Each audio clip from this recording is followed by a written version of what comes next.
जय माँ दुर्गा। 10 महाविद्या आखिर कौन है, आइए जानते हैं। 10 महाविद्या अर्थात महान विद्या रूपी देवी। महाविद्या महादेवी दुर्गा जी के 10 रूप हैं जो अधिकांश तांत्रिक साधकों द्वारा पूजे जाते हैं, परंतु साधारण भक्तों को भी अचूक सिद्धि प्रदान करने वाली ये माताएं हैं जिन्हें 10 महाविद्या के नाम से जाना जाता है। ये 10 महाविद्याएं आदि शक्ति माता दुर्गा जगत जननी की रूप मानी जाती हैं। 10 महाविद्या विभिन्न दिशाओं की अधिष्ठाती शक्तियां हैं। भगवती काली और तारा देवी उत्तर दिशा की, श्री विद्या षोडशी त्रिपुर सुंदरी ईशान कोण की, देवी भुवनेश्वरी पश्चिम दिशा की, श्री त्रिपुर भैरवी दक्षिण दिशा की, माता छिन्नमस्ता पूर्व दिशा की, भगवती धूमावती पूर्व दिशा की, माता बगलामुखी दक्षिण दिशा की और भगवती मातंगी वायव्य दिशा की और माता श्री कमला नैऋत्य दिशा की अधिष्ठाती हैं। 10 महाविद्याओं में 2 कुल हैं। इनकी साधना 2 कुलों के रूप में की जाती है, श्री कुल और काली कुल। इन दोनों में 9 देवियों का वर्णन है। ये इस प्रकार 18 हो जाती हैं। कुछ ऋषियों ने इन्हें 3 रूपों में भी माना है, उग्र, सौम्य और सौम्य। उग्र में माँ काली छिन्नमस्ता धूमावती बगलामुखी हैं।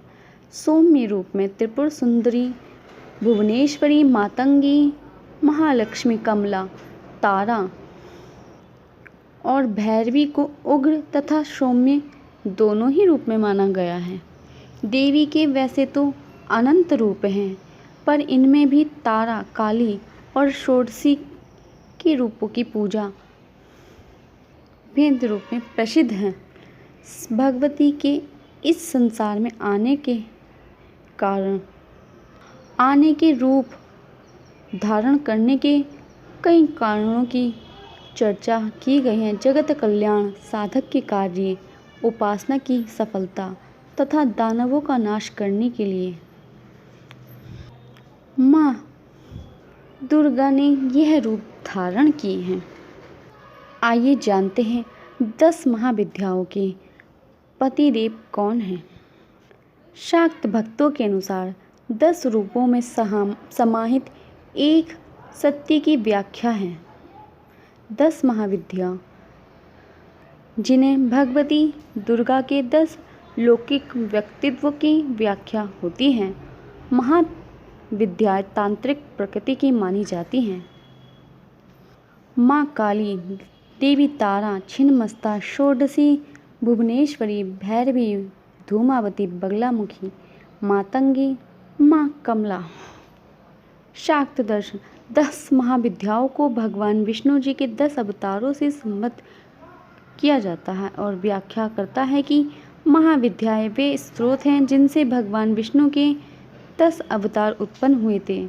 10 महाविद्याओं में ये 10 रूपों, चाहे वह भयानक हो, सौम्य हो, जगत जननी के रूप में पूजे जाते हैं। 10 महाविद्याएं और उनके स्वामी। महाकाली माता के पति हैं महाकाल, तारा माता के पति हैं तारकेश्वर, बाला भुवनेश माता के पति हैं बाल भुवनेश। षोडशी महाविद्या माता के पति हैं षोडश विधेश। श्री भैरवी महाविद्या के पति हैं भैरव। माँ छिन्नमस्तिका के पति हैं छिन्नमस्तक। माँ धूमावती माता के पति हैं धूमान। माँ बगलामुखी माता के पति हैं बगलामुख। मातंगी माता के पति हैं मातंग और कमला माता के पति हैं कमल। 10 महाविद्याओं के स्वरूप की एक कथा है। श्री देवी भागवत पुराण के अनुसार महाविद्याओं की उत्पत्ति भगवान शिव और उनकी पत्नी सती से है, जो कि पार्वती का पूर्व जन्म थी। के बीच एक विवाद कारण हुई। जब भगवान शिव और माता सती का विवाह हुआ तो माता सती ने पिता दक्ष प्रजापति दोनों के विवाह से खुश नहीं थे। उन्होंने भगवान शिव का अपमान करने के उद्देश्य से एक विशाल यज्ञ का आयोजन किया, जिसमें उन्होंने सभी देवी देवताओं को आमंत्रित किया, लेकिन द्वेषवश उन्होंने अपने जमाता भगवान शंकर और अपनी पुत्री सती को निमंत्रण नहीं दिया। सती द्वारा पिता द्वारा आयोजित यज्ञ में जाने की जिद करने लगी, जिसे भगवान शिव ने अनसुना कर दिया। इस पर माता सती ने स्वयं को एक भयानक रूप में परिवर्तित कर लिया, महाकाली का अवतार कर लिया, जिसे देखकर भगवान शिव भागने को उद्यत हुए। अपने पति को डरा हुआ जानकर माता सती उन्हें रोकने लगी, तो शिव जिस दिशा में गए उस दिशा में माँ का एक अन्य विग्रह प्रकट होकर उन्हें रोकता है। इस प्रकार 10 दिशाओं में माँ के वे 10 रूप थे, वे ही 10 महाविद्याएं कहलाए। इस प्रकार देवी के 10 रूपों में विभाजित हो गई, जिससे वह भगवान शिव के विरोध को हराकर यज्ञ में भाग लेने गई। वहां पहुंचने पर माता सती एवं उनके पिता के बीच विवाद हुआ। दक्ष प्रजापति ने भगवान शिव की निंदा की और माता सती ने यज्ञ कुंड में प्राणों की आहुति दे दी। जय मां 10 महाविद्याएं। जय मां दुर्गा।